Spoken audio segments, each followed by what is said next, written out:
তো ঈদের ছুটি কেমন কাটলো সবার বলো? কাটছে?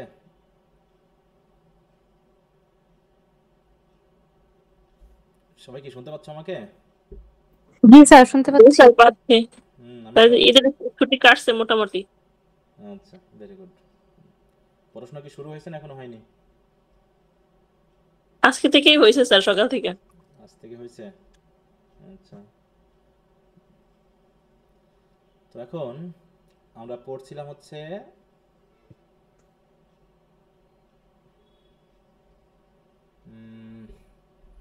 আফসালাম অ্যান্ড অ্যাসিটোফেল।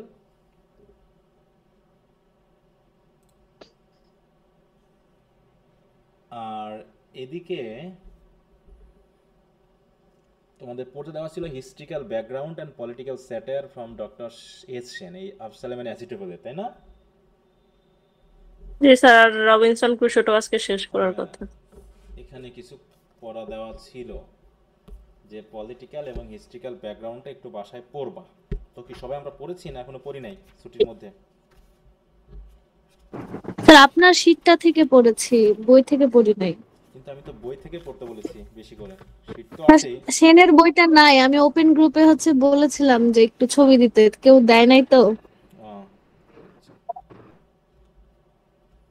তোমার কিসের বই আছে? রামজির বইয়ে নাই এগুলো? রামজি বা যে বই থাকুক, না কোনো বই নাই? রামজির বই থেকে পড়েছি। রামজির বই থেকে পড়েছি। আচ্ছা, যেখান থেকেই পড়ো বিষয়টা জানলেই হবে, হ্যাঁ? যেখান থেকেই পড়ো বিষয়টা জানলেই হবে। তো পড়েছো সবাই নাকি পড়োনি বলো, একটু বলো। পড়েছি। পড়েছি স্যার। আচ্ছা, পড়েছো যদি পড়ে থাকো অবশ্যই, তাহলে হিস্ট্রিক্যাল ব্যাকগ্রাউন্ডে যে ক্যারেক্টারগুলো আছে, যে বিষয়গুলো এখানে উপস্থাপন করার জন্য বলা হয়েছে, সেগুলো একটু যেন ভালো করে বুঝে পড়ো বা মনে রাখতে হবে, হ্যাঁ? কোশ্চেন আনসার এই থার্ড ইয়ারের কিন্তু এই জায়গাগুলো কিন্তু খুবই গুরুত্বপূর্ণ। ব্রিফ কোশ্চেন, ব্রড কোশ্চেনে তোমাকে ওই ক্যারেক্টারগুলো, হ্যাঁ, ক্যারেক্টারাইজেশন, এখানে একটা বড় কোশ্চেন আছে, সেটা হলো কি ক্যারেক্টারাইজেশন, হ্যাঁ? তারপর হচ্ছে হিস্ট্রিক্যাল বা পলিটিক্যাল ব্যাকগ্রাউন্ডের এই বিষয়গুলো আসতে পারে, তো এগুলো মিডিয়ে কিন্তু উত্তর তোমাকে পারতে হবে। তো এই জন্য আমরা টেক্সটটা তো করবোই, টেক্সটে তো যে গল্পটা আছে সেটা তো বুঝবোই, কিন্তু তার সাথে এই জায়গাগুলোকে যদি আমরা একটু ঠিকমতো না পারি তাহলে কিন্তু সমস্যা হয়ে যাবে। এই জন্য ভালো করে পড়ে নিবা, যদি কেউ না পড়ে থাকো তাহলে পড়ে নিবা। আর এদিকে আমাদের ফ্রান্সিস বেকনের ব্রিফ, শর্ট এবং ব্রড কোশ্চেনগুলো পড়তে দেওয়া ছিল 14ই জুন পর্যন্ত, মানে আজকে পর্যন্ত। কি আমরা এগুলো একটু দেখছি? হুম। কেউ কথা বলে না, তার মানে কি পড়েনি কেউ? স্যার পড়ে। ঈদের ছুটি। ঈদের ছুটিতে পড়া হয়নি, এই তো। স্যার কমপ্লিট করতে হয় না সবগুলো, অনেকগুলো তো ব্রিফ গুলো দেখতে পাচ্ছি। মাত্র ব্রিফগুলো দেখতে পেরেছো? শর্ট কিছু কিছু দেখেছি। তাহলে সেগুলো পড়বা কবে? থার্ড ইয়ারে পড়তেছো, আমি কিন্তু বারবার বলতেছি। থার্ড ইয়ারে পড়তেছো, ঈদ শেষ হয়েছে কবে? এক সপ্তাহ আগে, তাই জি নাকি? স্যার, স্যার ওই বাসা থেকে আসতে একটু লেট হয়ে গেছিল, তার জন্য একটু এরকম কারণ হয়ে ঈদ গেছে। যেদিন হয়েছে তারপর থেকে আরো 7 দিন চলে গেছে, তাই না? অতএব সেই হিসাবে স্যার, তুমি। সামনে কি আরো চাপ আছে পড়ার? আপনি অনেক দ্রুত যেতেছেন, এই জন্য বললাম। সামনে কি আরো কোনো চাপ? ওই দ্রুত করে আমি তো দেখি স্যার ওরা মানে আগাইতেই পারতেছি না, আমরা যতটুকু পড়তেছি। তুমি কি সিলেবাস হ্যাঁ, মানে অথচ আপনি তুমি কি বছরের সিলেবাস অর্ধেক শেষ। দেখোনি? সিলেবাস দেখোনি? সিলেবাস নাই? ছিল স্যার, ওইটা এখন পাইতেছে না, এখন আপনার সিলেবাস অনুযায়ী পড়তেছে। আমার সিলেবাস এটাই আবার স্যার, ভিন্ন হয় নাকি? সিলেবাস তো সিলেবাস কি সবটাই ভিন্ন রয়ে হয়? গেছে। আর তো আমাকে বলতে দাও, সিলেবাস কি ভিন্ন হয়? না স্যার। তাহলে পঞ্চম মাস শুরু হতে চললো, চতুর্থ মাস শেষ হয়ে, তুমি তুমি বলতেছো চাপ মনে হচ্ছে যেন কমে যাচ্ছে দিন দিন, নাকি? হুম। না স্যার, পড়তে হবে। এত দ্রুত আগাইতে পারতেছি না। না, যেটা শুনলা তাতে মনে হচ্ছে যেন তুমি মনে করতেছো চাপ মানে দিন দিন কমতে আছে। স্যার আবার কি নতুন কোনো চাপ আছে সামনে? এই প্রশ্ন করার মানেটা কি? না স্যার, সেকেন্ড ইয়ার থেকে একটু চাপ বেশি, এই জন্য বললাম আর কি। একটু মানে? তুমি একটু বলতেছো কেন? এক একটা কোশ্চেন আনসারই তো এক একটা গল্পেই তো বিশাল বিশাল, তুমি একটু কোথায় পাইলা? এটা তো 3 গুণ বেশি। জি স্যার, তোমার আগে আসলে ছিল চাপ তো 4টা সাবজেক্ট। কন্টিনিউসলি বাড়তেছে। তোমার ইংরেজি সাবজেক্ট ছিল 4টা সেকেন্ড ইয়ারে, এখন কয়টা? 8টা। হ্যাঁ, তাহলে এখানে তো ডাবল হয়ে গেল, তোমার সাবজেক্টই তো ডাবল হয়ে গেল। এবার টপিকের কথা ভাবো, এক একটা কবিতার কথা ভাবো, এক একটা ড্রামার কথা ভাবো, এক একটা নভেলের কথা ভাবো। তোমরা বলছো চাপ স্যার নেই মানে? মানে আমি বলে যাচ্ছি কি তোমাদেরকে মিথ্যা কথা বলতেছি যে স্যার মানে হুদাই প্রত্যেক ওই ফার্স্ট ইয়ার থেকে শুরু করছে, স্যার এমনি হুদাই এমনি কেলাই, ব্যাপারটা বাংলা কথা এরকম বললাম যে এটা না এরকম। স্যার, হ্যাঁ, এরকম করে স্টুডেন্টরা বলে তো ও স্যার শুধু হুদাই এরকম চিল্লে। হ্যাঁ, আর অন্যদিকে ওই যে আগে যে পোয়েট্রি গুলো আমরা করেছি 16 and 17 সেঞ্চুরি পোয়েট্রি, ওগুলার চাইতে যে অ্যাবসালম এন্ড এচিটোফেল, এটাতে মনে হয় আকাশ পাতাল তফাৎ। ওগুলো তো মনে হয় সিম্পল পোয়েট্রি ছিল, পোয়েমই ছিল, আর এটার ভিতরে তোমার এখন অনেকখানি একটা তোমার এখন ওর ইয়ে আছে, ক্রিটিসিজম আছে, ওদিকে তোমার হ্যাঁ ইয়ে আছে, লিঙ্গুইস্টিক্স আছে, লিঙ্গুইস্টিক্স আছে, কি ক্রিটিসিজম বলতেছো? আছে। হ্যাঁ, তাই এখানে তোমরা এগুলো জমিয়ে রাখতেছো, স্যার মনে পরে তুমি সময় পাবা তখন পড়ে চাপ নেবা, তো এরকম সামনে কিছু? আসতেছে। তুমি তাহলে এগুলো পড়বা না পরে পড়বা? ওগুলো যে স্যার ওগুলো পড়ার পর এগুলো পড়বো আমি? না স্যার আপনি, এগুলো পড়ায় দেওয়া মানে কি তুমি এখন বাড়িতে বসে বসে এগুলো শেষ না স্যার করবা? পরে তো পড়া যাবে না আগে। নাকি আমি যখন বলবো আবার যে এগুলো পড়া শুরু করো তখন পড়বো আবার? হ্যাঁ, আমি এখন বুঝাই দেওয়া মানে কি আমার ফিনিশ? এগুলো দায় আমি আর নিব না। তোমাকে আমি এই যে 14 তারিখ পর্যন্ত ডেট দিচ্ছ মানে তোমাকে আমি বুঝাই দিলাম যে ব্রিফ, শর্ট, ব্রড কোশ্চেনে কোথায় কোথায় বুঝতে সমস্যা আছে বলো। তারপর কি সব জমায় রাখতেছো বাক্সের ভিতর নাকি? আমি একটু বুঝি তোমাদের টপিক ইয়াটা কি, সেন্সটা কি, যে আমি এক একটা সাবজেক্টের যেগুলো ব্রিফ, শর্ট, ব্রড বুঝিয়ে দেওয়ার পর তোমরা কি ওগুলো সুন্দর করে মমি টমি দিয়ে কি পিরামিডে রেখে আসতেছো নাকি? হ্যাঁ, স্যার রাইখে দিলে তো পড়ার ওইটা পড়ার সময় পেতেছে না, পরে তো আবার নতুন নতুন পড়া আসতেছে। তা পড়া তো হবে। তাহলে তুমি এখন যে পড়াগুলো দিচ্ছি এই পড়ার ভিতরে কি কোশ্চেনগুলো পড়ে নেওয়া যায় যায় না? যখন আমি টেক্সট পড়াচ্ছি, মনে করো তোমাকে আমি একটা টেক্সট পড়াচ্ছি, তখন আর বাড়তি পড়া কি জি স্যার। বলো? তোমাকে যখন আমি টেক্সট পড়াচ্ছি তখন তোমার বাড়তি পড়া কি আর? নাকি আর সময় পাচ্ছ না? দিনে যদি 8-10 ঘন্টা পড়ো তাহলে টেক্সট পড়তে কি 8-10 ঘন্টা সময় যায় দিনে? হুম, তখন কি করো? তখন মনে করো ও স্যার তো আর কিছু পড়া দেয়নি, ও শুধু রিডিং পড়ে ফেলেছি, যাক হয়ে গেল। থার্ড ইয়ারে পড়তেছে, আবারও বলতেছি, যেটা আমার দেওয়া হয়ে যাবে তুমি এখন সেটা কিভাবে দখলে নিবা, মুখস্থ করবা না ফ্রি হ্যান্ডে লিখবা না কিভাবে কি করবা, সেটা তোমার নিজস্ব ব্যাপার। আবার কবে আমি রিভিশন ক্লাসে দিব? আচ্ছা, মনে করো তুমি রিভিশন ক্লাসে 2 মাস টাইম পাইলা, এই এতগুলোর প্রশ্ন আনসার তুমি কি মুখস্থ করতে পারবে ওই টাইমে? বলো, পারবা? না স্যার, হুম, না স্যার। না স্যার, তা কখনোই সম্ভব না। তাহলে তাহলে এখন কি পড়বা তুমি?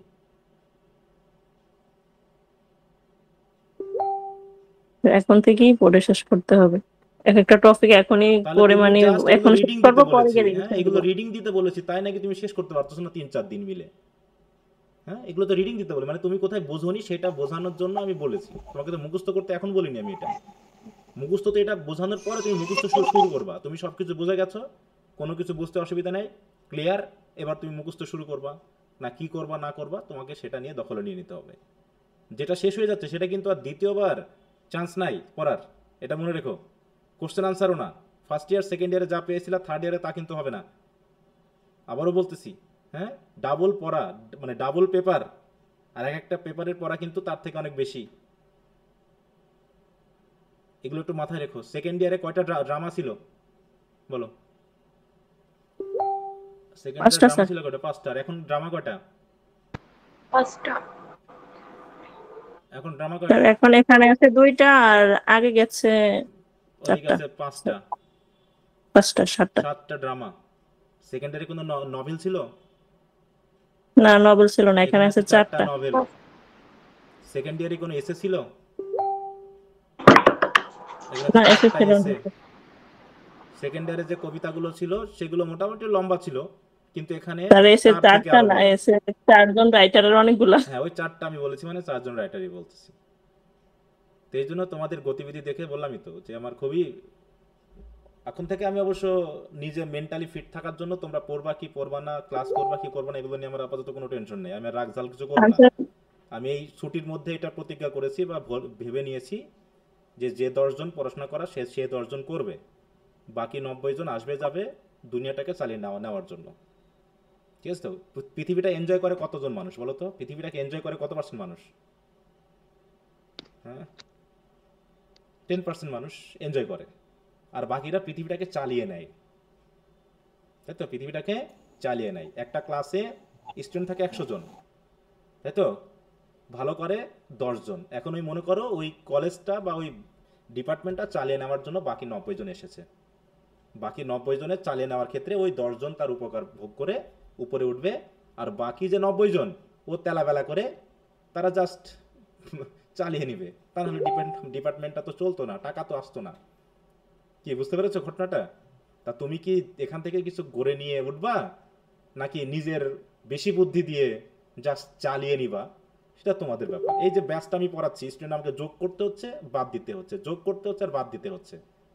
আসতে যাচ্ছে তো প্রতি মাসে, নাকি প্রতি মাসে আমাকে 50-60 জনকে যুক্ত করতে হচ্ছে, 50-60 জনকে করে কিন্তু আমাকে বাদ দিতে হচ্ছে। এতে কি আমার পড়াশোনা খারাপের জন্য বাদ যাচ্ছে? আমি কি খারাপ পড়াচ্ছি? বলো, কি মনে হয়? একটু বলো, সত্যি অবশ্যই কথাই না। বলবা। স্যার এটা আমাদের আনএবিলিটি, আমি কিন্তু পাম মারা পছন্দ ইনএবিলিটি। করি না, অতিরিক্ত পাম মারা আমার খাটে না, কারণ আমি স্ট্রেট ফরওয়ার্ড কথা বলি। পাম স্যার মারা পাম কেন যদি মারে হবে তখন স্যার? এটা বুঝতেই পারবেন স্যার অবিশ্বাস্য। আপনি। তো হতে পারে যে আমার পড়ানো খারাপ হচ্ছে, এই জন্য ওই যে আবেগে যুক্ত হয়েছিল, আবার পরে এই যে আবার কিছুদিন পর আবার রিমুভ করব, এর ভিতর থেকে দেখা যাচ্ছে অনেকেই রিমুভ হয়ে যাবে। স্যার আপনার পড়ানো হ্যাঁ, খারাপ হলে তো আপনি বাদ দিতেন না, হ্যাঁ, যে যে নিজের থেকে বাদ হয়ে যেত। হ্যাঁ, তাহলে আমি বাদ দিচ্ছি, মনে করো ইয়ে হয়ে যাচ্ছে। তো এইভাবে চলতেছে, আসতে যাচ্ছে আসতে যাচ্ছে, তাহলে ব্যাচটাকে চালিয়ে নেওয়ার জন্য আমাকে যুক্ত করতে হচ্ছে। এর মধ্যে যারা নতুন হচ্ছে তাদের ভিতরে কেউ আবার টিকে যাচ্ছে, যে তারা বুঝতেছে না এখানে আমাদের পড়াশোনা করলে ভালো হবে, কেউ টিকে যাচ্ছে, আবার কেউ চলে যাচ্ছে। আর এর ভিতর থেকে ওই যে যে পার্সেন্টেজ ভালো করে নেওয়ার, সেই পার্সেন্টেজ তারা ভালো করে নেবে। এই জন্য ছুটি পেয়েছো, কাজে লাগাও। এখন এনজয় করো না, এনজয় করার টাইম হচ্ছে ছাত্র জীবন পরবর্তী। ছাত্র জীবনটা হচ্ছে এনজয়মেন্টের টাইম না, এটাকে নিজেকে গড়ে নেওয়ার টাইম। এবারে থার্ড ইয়ারের গতিবিধি দেখে আমি তোমাদেরকে বলতেছি যে একটু সাবধান হও, মনে থাকবে। আচ্ছা, তাহলে ফ্রান্সিস বেকনের আর একদিন আমি টাইম দিলাম, নেক্সট ক্লাসের বাইরে আমি আর টাইম দিব না। নেক্সট ক্লাসে নিয়েন, হ্যাঁ, নেক্সট ক্লাসে পড়া নিয়েন। এই নেক্সট ক্লাস করতে করতে কিন্তু টাইম কিন্তু চলে যাবে, পরে কিন্তু খেয়াল রাখো যে স্যারকে বারবার আমরা নেক্সট টাইম দিয়েছিলাম, এটা যেন মনে থাকে। জি স্যার। আচ্ছা, রবিনসন ক্রুসো টেক্সট এ পর্যন্ত জি স্যার সময় শেষ। দিয়েছিলাম, কারণ অলরেডি 1 তারিখ মতো সময় দেওয়া ছিল, আরো 14 দিন বাড়িয়ে দিলাম। আশা করি সবাই টেক্সটটা পড়েছো, ঠিক তো? হ্যাঁ স্যার। এবং আমি একটা স্যার শিট শেয়ার করেছিলাম রবিনসন ক্রুসোর শিট, সেখানে একটু সামারি দেওয়া আছে, শর্ট সামারি, ফুল টেক্সট সামারি, সেটা নিশ্চয়ই সবাই পড়েছো নাকি? হুম, বুঝছো? Yes, আমাদের sir. উত্তরগুলো একটু দ্রুত দাও, 2-1 জন ছাড়া আর কেউ কথা বলছো না কিন্তু। জি স্যার, জি স্যার। হুম, আচ্ছা, টেক্সট পড়ে শেষ করেছো কয়জন? আমাকে একটু হাত তোলো।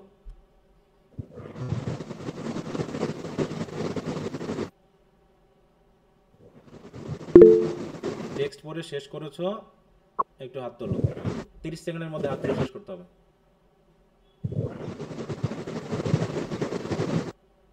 আফনান, মিউট করো একটু, তোমার ওখান থেকে সাউন্ড আসছে।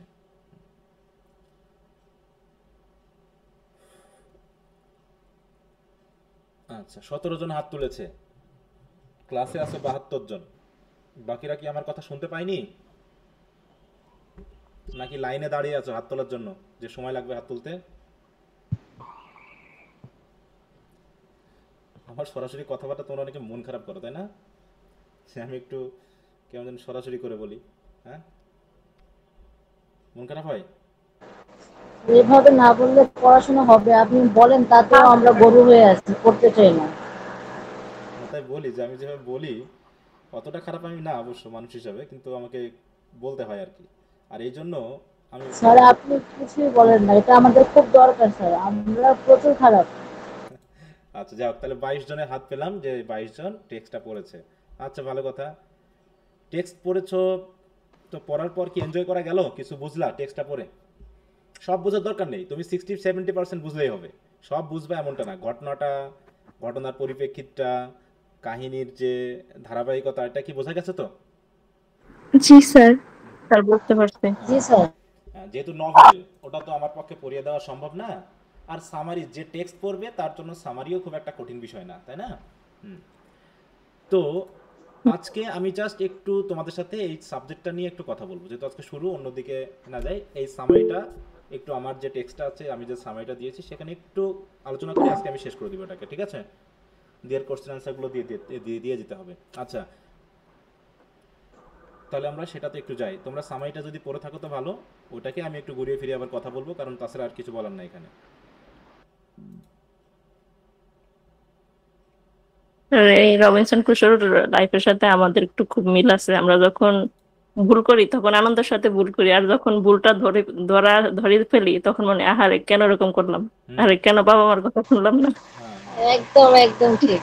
না সেটাই তো, মানে ওই তো লেখা একটা সাহিত্য টেক্সট তোমাকে বিভিন্ন যেখানে বিশেষ করে দেখো থিমেটিক আইডিয়াগুলো যদি ভাবো, যেখানে কি কি বলা হয়েছে, হ্যাঁ, যেখানে কি কি বিষয় এসেছে, কিভাবে তুলে ধরা হয়েছে, হ্যাঁ, এই জায়গাগুলো একটু দেখবা। হ্যাঁ, ক্রুসো হুম। যতবার বিপদে পড়ছে ততবার ভাবছে কেন বাবার কথা শুনলাম না, কেন বাবার কথা হ্যাঁ, শুনলাম না। কিন্তু আবার প্রত্যেকবারই কি করেছে, আবার নিজের সিদ্ধান্ত থেকে আবার সে আগের আগের সিদ্ধান্তে চলে চলে গেছে। যাচ্ছে। হ্যাঁ, হ্যাঁ, সবচেয়ে ভালো লাগে হচ্ছে শেষের কাহিনীটুকু, হ্যাঁ, শেষের অংশটুকু যখন তারা ওই যে ফিরে যাচ্ছিল দেশে, হ্যাঁ, উলফের সাথে মারামারি হওয়া, হ্যাঁ। জি স্যার, অনেকগুলো মানুষকে সেভ করে তারপরে ফিরে যাচ্ছিল, জমিটা চাষ করতে দিয়ে যাচ্ছে। হ্যাঁ হ্যাঁ, এটা কি একটা কলোনির মতো মনে হচ্ছে না? দেখো দ্বীপটা কি তার নিজের ছিল, বলো?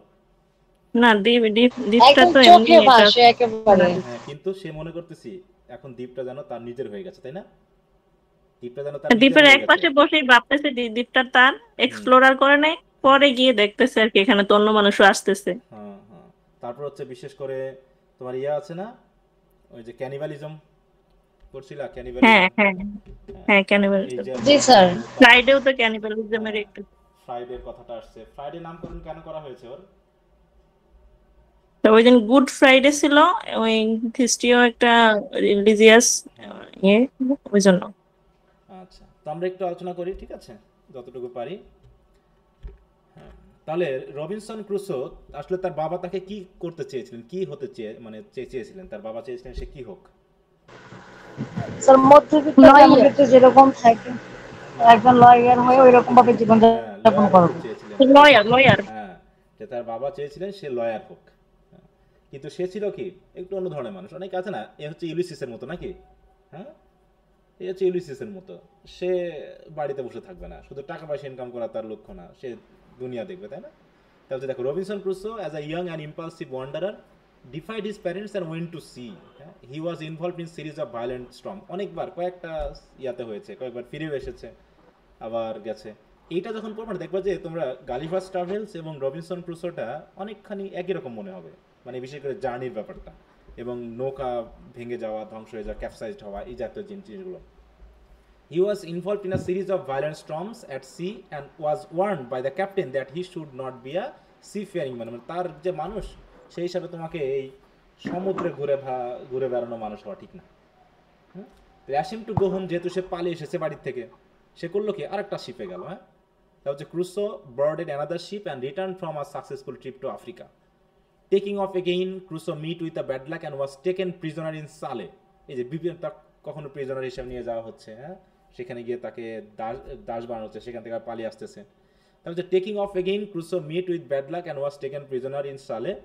His captors send Crusoe out to fish, সেখান থেকে তারা পালিয়ে আসলো, তাই না, মাছ ধরতে গিয়ে পালিয়ে আসলো।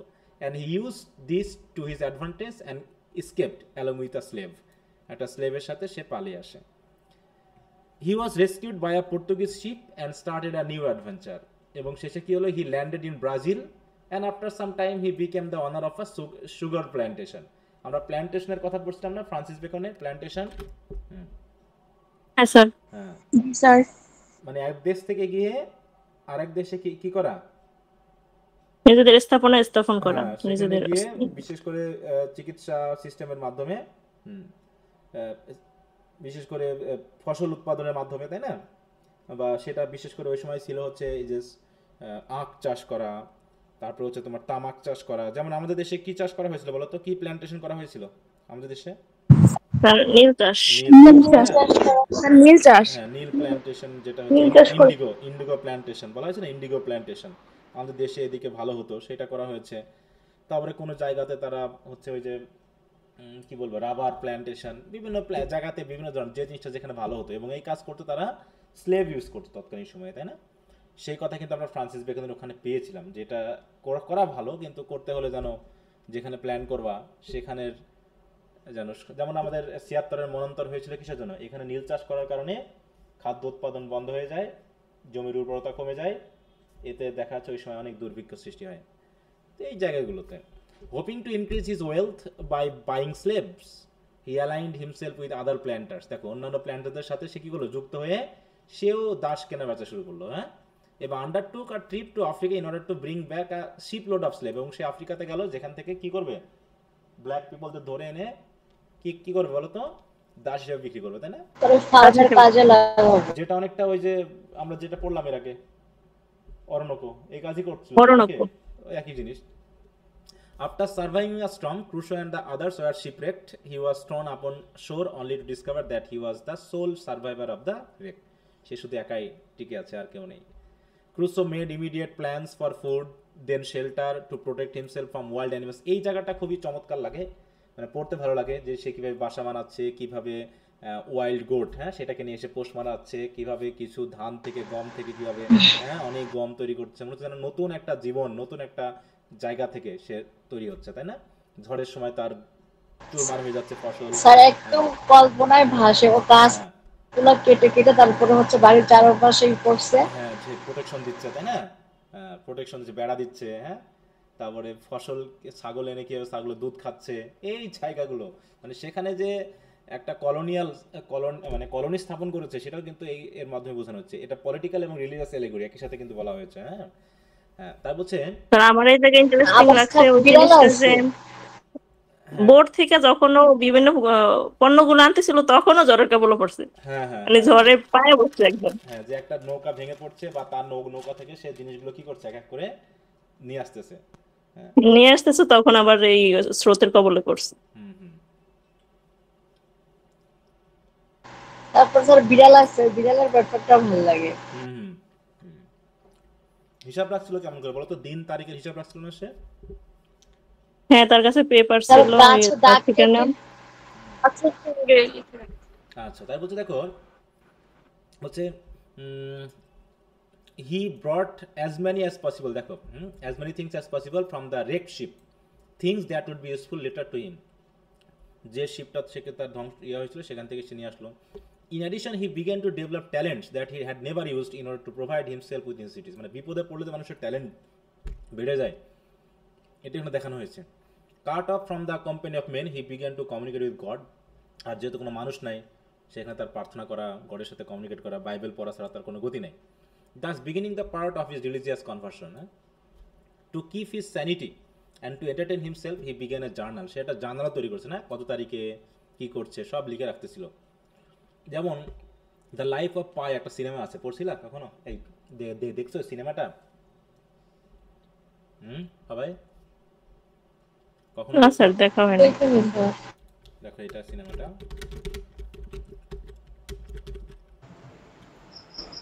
তোমরা একটু দেখবা, যদি সময় একটু দেখবা, হ্যাঁ মজা লাগবে এই সিনেমাটা। তাদেরও জাহাজের এই অবস্থা, দেখেছি স্যার। শেষে একটা বাঘ আর একটা ছেলে, হ্যাঁ, জাহাজের মধ্যে একটা নৌকাতে করে টিকে ওই যে থাকে। একটা বোটের ভিতরে আটকা ছিল, ওইটা হ্যাঁ হ্যাঁ দেখেছি হ্যাঁ, স্যার। ওইটা।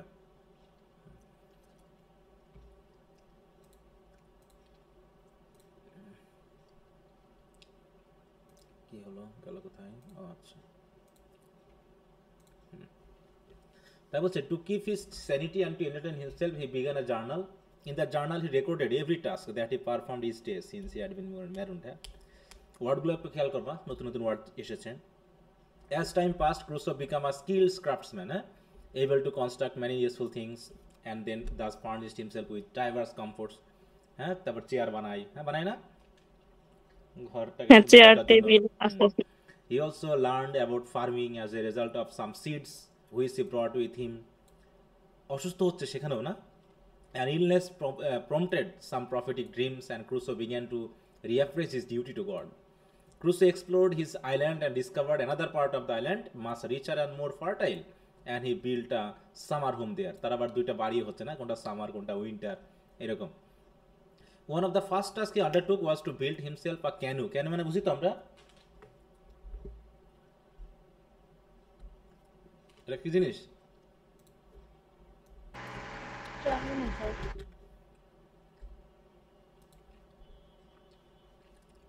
এই যে জিনিস, yes sir.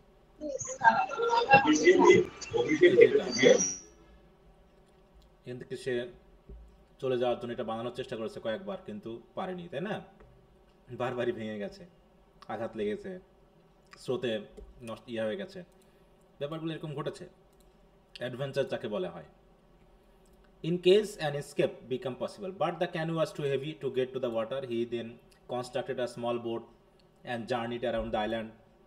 Crusoe reflected on his earlier wicked life. এখন সে ভাবতেছে, হ্যাঁ, জীবনে সে বাপ মার কথা শোনেনি, দেখো, deserving his parents, and wondered if it might be related to his isolation on this island. After spending about 15 years on the island, কত বছর ছিল সে টোটাল কত বছর ছিল? 27 চেক দিয়ে দিলাম। বলছে after spending about 15 years on the island, Crusoe found a man's 27 বছর। হ্যাঁ টোটাল ছিল, তাই তো, 25-27। Crusoe found a man's naked footprint and he was sorely beset by apprehension, which kept him awake many nights. He considered many possibilities to account for the footprint and he began to take extra precautions against a possible intruder. Sometime later, Crusoe was horrified to find human bones scattered about the shore, evidently the remains of a savage feast. He was plagued again with new fears. সে একটা পায়ের সাপ দেখছিল, তাই না? সে পায়ের সাপটা কি তার পায়া থেকে কি বড় না ছোট ছিল? তার বড় ছিল।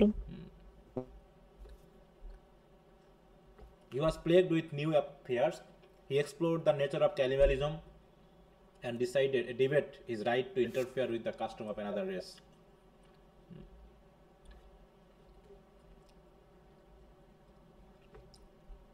Crusoe was cautious for several years but encountered nothing more to alarm him.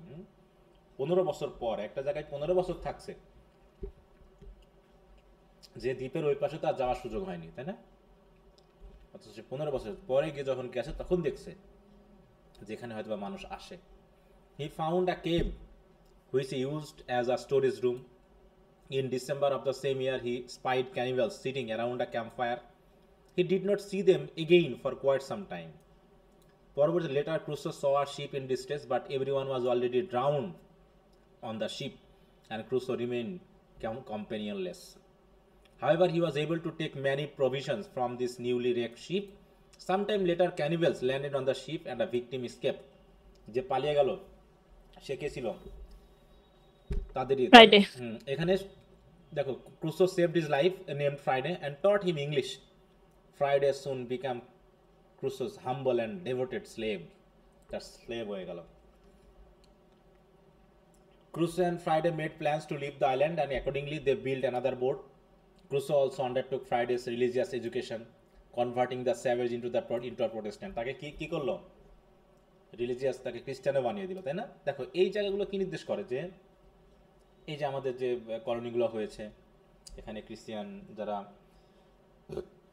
কলোনিয়ালিস্ট ছিল তারা বিভিন্ন জায়গায় গেছে, সেখানে তারা ডোমিনেট করার পাশাপাশি ধর্ম চেঞ্জ করেও তার ধর্মান্তরিত করেছে। তা ওই জায়গাটা কিন্তু এখানে উঠে এসেছে, যাকে উদ্ধার করেছে তাকে তার ধর্মে নিয়ে গেছে। Their voyage was postponed due to the return of the savage. This time it was necessary to attack the cannibals in order to save 2 prisoners, since one was a white man. তাদের তো একজন white ম্যানও ছিল, তাই না? The white man was a Spaniard. Spaniard বলতে কাদেরকে বোঝায় বলো তো? Who are Spaniard? স্প্যানিশ।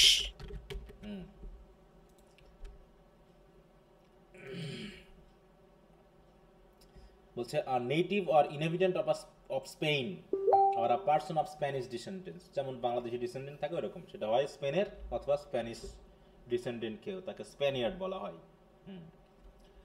ওকে, আরে বাবা আবার হারাচ্ছে কেন? Spaniard and the other was Friday's father. Later the 4 of them planned a voyage to the mainland to rescue 16 compatriots of the Spaniards.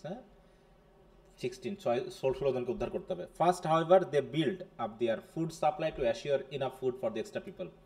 Crusoe and Friday agreed to wait on the island while the Spaniard and Friday's father brought back the other men. দেখো এখানে এই যে cannibalism, এটার যে সিস্টেমটা, এটা কেমন system ছিল বলো? তারা কোন মানুষকে খাইতো? নিজের দেশের মানুষদের খাইতো না বিরোধী দলের মধ্যে মানুষদেরকে খাইতো তারা? কেমন ছিল সিস্টেমটা ওদের? ক্যানিবালিজম সিস্টেমটা কি? ওরা তো মানুষই খাইতো, নিজেদেরও তো খাইতো, নিজেদের দুই রকমই খাইতো। হ্যাঁ, মানে যারা তার বিরুদ্ধে যাবে, তাই তো, বিশেষ করে তারা যেমন ফ্রাইডেকেও তো তারা মারতেই আসছিল, তো ফ্রাইডেকে যদি মারতে পারতো তাহলে ওরেও খেয়ে ফেলতো। হ্যাঁ, ফ্রাইডে কি ওদের দলে ছিল? মানে যারা নিয়ে এসেছিল তাদের দলে ছিল না বিরোধী দলে ছিল? মানে কোনোভাবে বিরোধিতা বিরোধী করছে দলের হ্যাঁ ছিল। বিরোধী, হ্যাঁ মানে মনে করো যে দুইটা গোত্র আছে তাই না, এ আর বি, এখন এ গোত্ররা বিদের খাবে, বি গোত্ররা এদের খাবে, সবাই এরকম আর কি, অথবা তাদের ভিতরে যদি কেউ এরকম বিদ্রোহী হয়ে ওঠে তাকেও এরকম বিষয়টা। তো however they built up their food supply to assure enough food for extra people, ক্রুসেডে গেল। A week later they spied a ship but they quickly learned that there had been a mutiny on board। আর একটা sheep আসলে দেখা গেল সেই শিপে কি কি হচ্ছে, যে মিউটিনি মানে বুঝো তো বিদ্রোহ করা তাই না, যারা ক্রু মেম্বার থাকে তারা কি করে ওই ক্যাপ্টেনের বিরুদ্ধে বিদ্রোহ করা। তা সেখানে তারা করলো কি, by devious means Crusoe and Friday rescued the captain and two other men and after much scheming regained control of the ship. The grateful captain gave Crusoe many gifts and took him and Friday back to England. Some of the রিভিল crewmen were left marooned on the island, এবং তাদেরকে রেখে গেল যারা হচ্ছে reveal ছিল তাই না, ওই আইল্যান্ডে রেখে গেল, যেখানে তাদের দিয়ে কি কি করে বংশ বিস্তার করবে নাকি ওখানেই। ক্রুসো রিটার্ন টু ইংল্যান্ড, জমিগুলো চাষ করতে দিয়ে চাষ টাস করবে ওখানে, থাকতে থাকবে, ওদেরকে দাস হিসেবে ব্যবহার করবে, বিয়ে শাদী দিয়ে জেনারেশন তৈরি করবে ওখানেই। Crusoe return to England and ওটা তো ফাউন্ড দ্যাট, স্বার্থ হিসেবে রেখে গেছিল রেবেলিয়নের জন্য। হ্যাঁ that in his absence he had become a wealthy man. ওই যে ব্রাজিলে বা ইংল্যান্ডে সে কিছু ব্যবসা রেখে গেছিল তাই না, সেখানে গিয়ে দেখবে কি তার প্রচুর সম্পদ বেড়ে গেছে। হ্যাঁ, Crusoe return to England and found that in his absence he had become a wealthy man after going to Lisbon to handle some of his affairs. Lisbon কোন দেশের কি বলতো, লিসবন কোথাকার রাজধানী? এটা হচ্ছে গিয়ে ভুলে গেছি। ওই যে খেলা হয় না পর্তুগাল, ব্রাজিলের। দেশগুলোর নাম পর্তুগাল, ভুলে পর্তুগাল। গেছি। হ্যাঁ, ব্রাজিল। ব্রাজিলের রাজধানী হচ্ছে ব্রাসিলিয়া, জানো তো? লিসবন, দেখো এই যে লিসবন হচ্ছে কি ক্যাপিটাল অফ পর্তুগাল, ঠিক আছে? এই যে Lisbon is the capital and largest city of Portugal. আর ব্রাজিলের রাজধানী কি? ক্যাপিটাল অফ, একটু খেয়াল রাখতে হবে, হ্যাঁ, ক্যাপিটাল অফ ব্রাজিল, এই যে ব্রাসিলিয়া। আচ্ছা, পর্তুগাল এবং ব্রাজিল দুটো কি একই মহাদেশে না ভিন্ন ভিন্ন মহাদেশে অবস্থিত দুইটা দেশ? পর্তুগাল আর ব্রাজিল। ব্রাজিল আমেরিকান মহাদেশ, আর পর্তুগাল মনে হয় আফ্রিকান। হুম,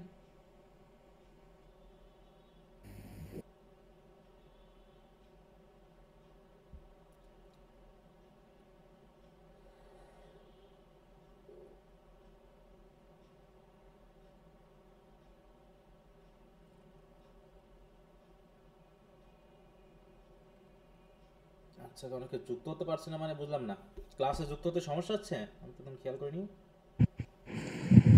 না তো স্যার। অনেকে লিখছে মেসেজ। স্যার আমরা কিছুক্ষণ আগে আপনি যখন লিংক দেন না তখন একটু ডিসকাশন করছিলাম যে স্যারকে লিংক দেবেন আজকে। না স্যার, পরে হচ্ছে 2-3 জন বলতেছিল যে আমরা জয়েন করতে পারতেছি না। আচ্ছা, তো ঠিক আছে। স্যার আসলে মানে গুগল ক্লাসরুম থেকে জয়েন হওয়া যাচ্ছে না।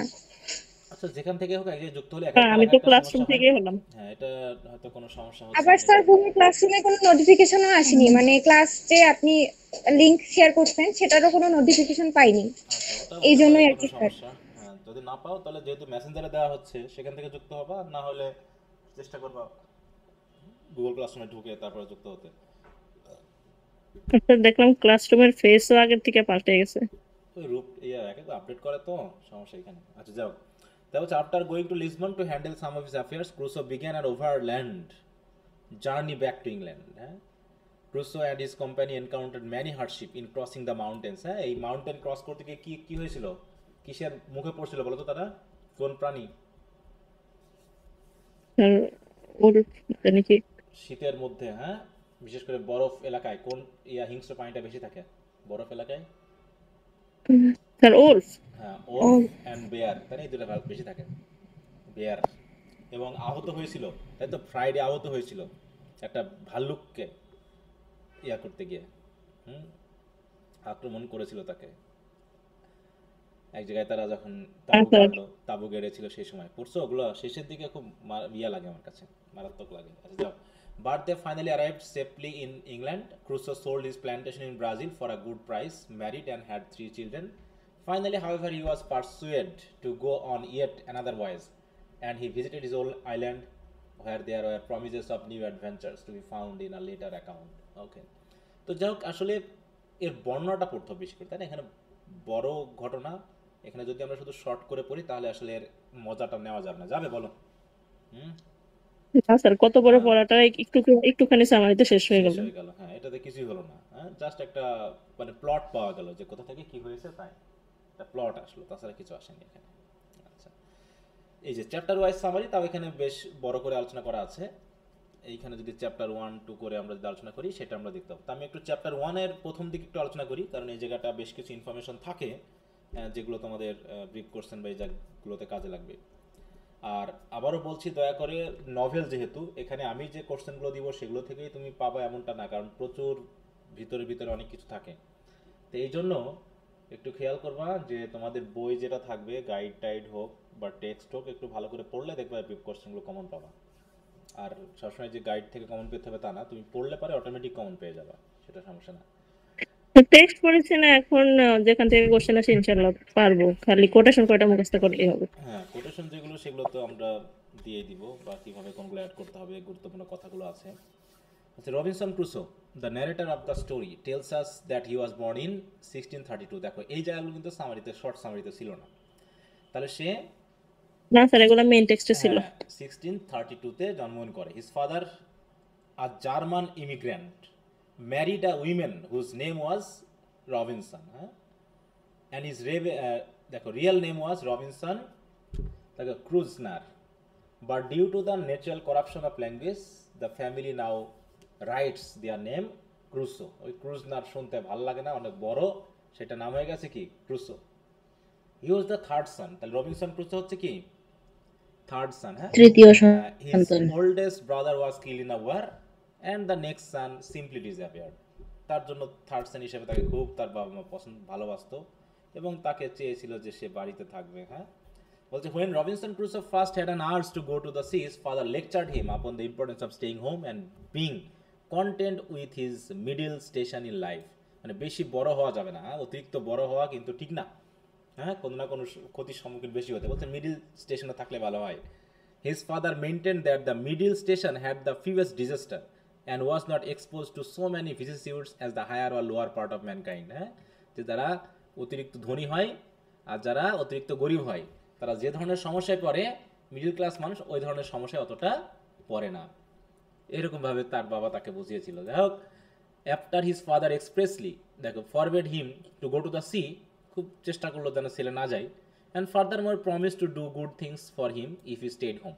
For another whole year Robinson Crusoe stayed at home, but he constantly thought of adventure upon the high sea. He tried to enlist the aid of his mother, pointing out that he was now 18 years old and he did not like the sea. বলছে কি দেখো, হ্যাঁ বলছে কি, he tried to enlist the aid of his mother, pointing out that he was now 18 years old. হ্যাঁ, 18 বছর বয়স হয়ে গেছে। 18 বছর বয়স মানে কি, সে এখন স্বাধীন, তার নিজের মতো করে ভাবতে পারবে, তাই না? And if he did not like the sea, he could work diligently and make up for the time he might lose দেখো while at sea. She refused to help him even though she did report his strong feeling to her husband. হ্যাঁ, মানে তার মাও তাকে কিন্তু সম্মতি দেয়নি, সে চেয়েছিল তার মা তাকে সাহায্য করুক। যাই হোক, when Robinson was 19 on the 1st September in 1651, he joined a friend on a ship bound for London without consulting either his father or mother. না জানিয়ে সে পালিয়ে গেল। Almost immediately the wind began to blow and the sea to rise in a most frightful manner. Robinson Crusoe, who had never been to sea before, saw this as a sign that he was justly overtaken by the judgment of heaven. ভাবলো সেই মনে হয় দায়ী এইটা হওয়ার কারণে, কারণ for is wicked living of his father's house without letting anyone know, এই কারণে হয়তো সমুদ্রে ঝড় উঠেছে, পুরো জাহাজ এখন ধ্বংস হয়ে যাবে। He was so frightened that he made the promise that if it দেখো প্রমিস করতেছে কিন্তু, হ্যাঁ, যে যদি কি হয়, if it would please God here to spare my life in this one voyage, বলছে এই ভয়েসে যদি গড আমাকে কোনোভাবে রক্ষা করে, and if ever I got once my foot upon my dry land, আর যদি আমি আবার শুকনো মাটিতে পা দিই, I would go directly home to my father and never set it into a ship again while I live. এইগুলো quotation হিসেবে ব্যবহার করতাম, হ্যাঁ, যে আমি আর বাবাকে আর ছাড়বো না। কিন্তু হলো কি, the wind soon abated And the next morning the sea was so calm and so beautiful that he entirely forgot the vows and promise that he had made in distress. হ্যাঁ, অথচ যে হতাশায় বিপদে যে প্রমিস করেছিল সব ভুলে গেল, and joined the other sailors in a drinking bout, মানে নেশা করা শুরু করলো। এইভাবেই তো ঘটে নাকি? As they neared a place called Earmouth Roads, the wind ceased to blow, and thus they were still for 8 days. And when the winds began to blow, the ship immediately encountered a storm much more violent than the earlier one. Even the most experienced sailors were down on their knees praying. সবাই প্রার্থনা শুরু করলো, তার experience তারা পর্যন্ত। হ্যাঁ, the storm continued with such fury that the seamen acknowledged that they had never known a worse one. হ্যাঁ, যে এরকম ঘটনা, এরকম ঝড় তার আগে দেখেনি।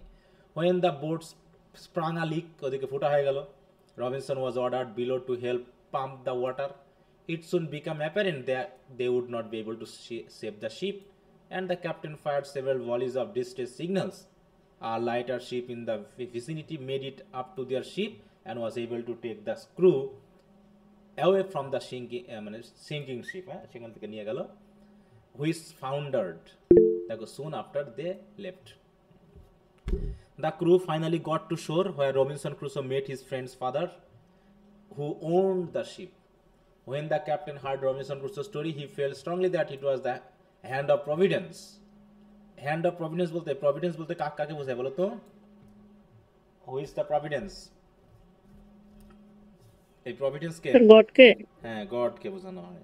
হ্যাঁ, instructing Robinson Crusoe never to go to sea anymore. তার বন্ধুর বাবা বলল তোমাকে যাওয়ার দরকার নেই। He told the young man, you ought to take this for a plain and visible token that you are not to be a seafaring man. যে তুমি যেহেতু এখানে আছো এবং প্রত্যেকবারই বিপদ হচ্ছে, তোমার অন্তত এখানে যাওয়া ঠিক না। He even wondered if he had done something wrong that such a person as Robinson Crusoe should come into ship. He warned Crusoe again that he will meet with nothing but disaster and disappointment if he did not go back to his father's house. হ্যাঁ, তুমি যদি বাড়ি ফিরে না যাও তোমার কিন্তু আরো বিপদ আছে। হ্যাঁ, নাকানি চুবানি খাইতে হবে, এরকম। দেখো এখানে সবগুলোই পড়বে। এখানে আবার দেখো জাহাজের নাম আছে, হ্যাঁ, জাহাজের নামের সাথে হ্যাঁ দ্বীপের নাম আছে, অনেক কিছু নাম আছে যেগুলো আবার ব্রিফ কোশ্চেনের জন্য একটু এদিক ওদিক হতে পারে, এগুলো একটু খেয়াল রাখবা।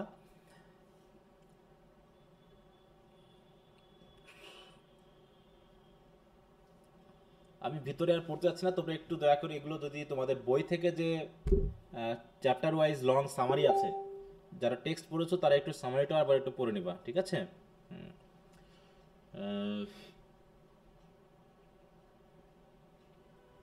কারণ এত বড় টেক্সট তো ইয়াগুলো পড়ানো ওইভাবে তো সম্ভব হবে না।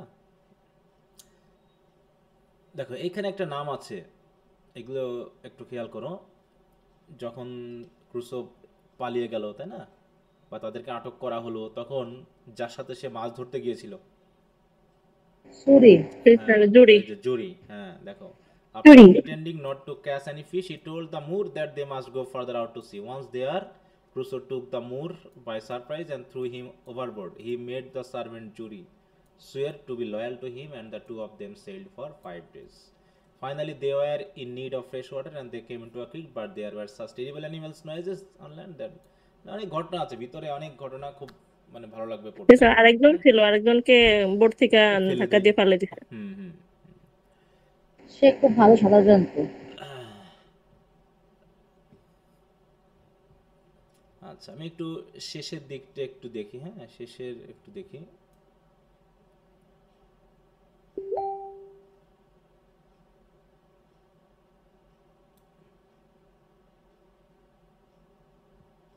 তোমাদের বই কোন রাটের, রামজি না সেন? রামজি। আচ্ছা, ওখানে কি দেখো তো এর পলিটিক্যাল অ্যালিগরি এবং রিলিজিয়াস অ্যালিগরি বলে কোনো কোশ্চেন আছে কিনা?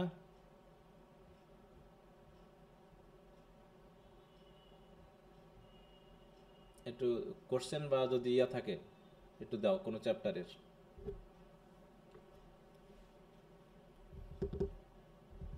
আচ্ছা, আমি দেখি আমার কাছে কোন বইটা আছে, ওদের একটু পড়া দিয়ে।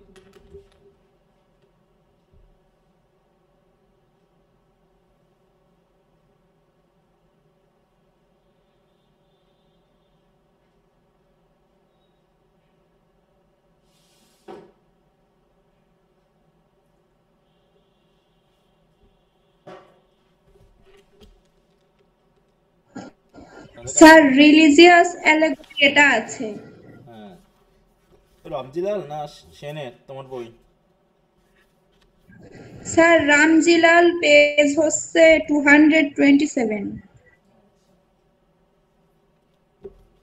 রামজিলাল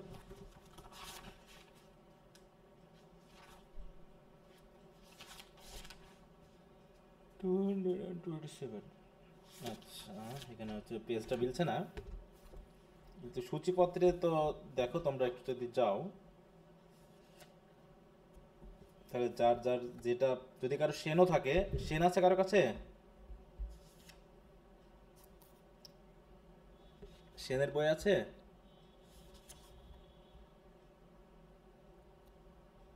আমার কথা কি শোনা যাচ্ছে না যাচ্ছে না?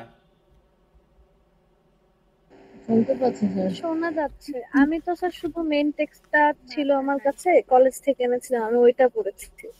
একটু রামজিলাল বা সেন, যেহেতু টেক্সট পড়লে তো শুধু টেক্সটটাই পাওয়া যাবে। এখানে তিনটা বিষয় একটু খুবই গুরুত্বপূর্ণ, যে কোশ্চেনগুলো ঘুরে ফিরে আসে। প্রথমটা হচ্ছে এটা একটা রিলিজিয়াস অ্যালিগরি হিসেবে দিতে হবে। আরেকটা হলো সিন পানিশমেন্ট অ্যান্ড রিপেন্টেন্স, তাই তো? এই একটা কোশ্চেন হিসাবে, যেটা তোমরা এখন শুধু রিডিং দিবা, কোশ্চেন আনসার তো পরে দিব, কিন্তু তোমরা একটু রিডিং দিবা আগে, হুম, এই জায়গাগুলোতে। তো যাই হোক, আমি লিখে দিব, তোমরা যার যার বই আছে ওই জায়গাটুকু একটু পড়ে, এখন জানি না কার কোনটা বই আছে।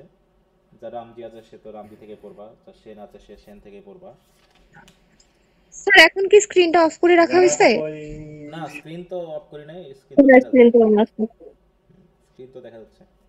আচ্ছা, আমি বলে দিব, যে টপিকটা বলে দিব, ওই টপিকের উপর তোমরা একটু পড়ে নিবা। দেখো এখানে আমি অবশ্য দিয়ে দিয়েছি, হ্যাঁ, এখান থেকে আমি একটা একটু পড়াই, সেটা হলো religious allegory of redemption and spiritual awakening. এটা সিন পানিশমেন্ট, এই কোশ্চেনটা কিন্তু খুবই গুরুত্বপূর্ণ। এবার কোন কোশ্চেনটা এসেছিল পরীক্ষায় এটার? রবিনসন ক্রুসো থেকে দেখি তো।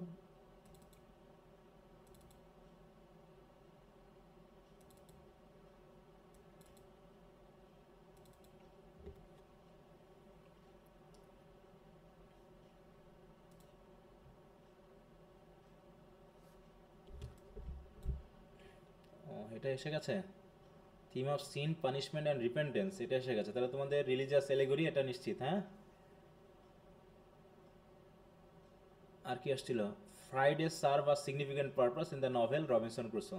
ফ্রাইডের ব্যাপারটা নিয়ে এসেছে এখানে। রিলিজিয়াস অ্যালেগরি বা হচ্ছে কলোনিয়ালিজম, এই দুটো কোশ্চেন কিন্তু এখানে খুবই গুরুত্বপূর্ণ হিসাবে আছে।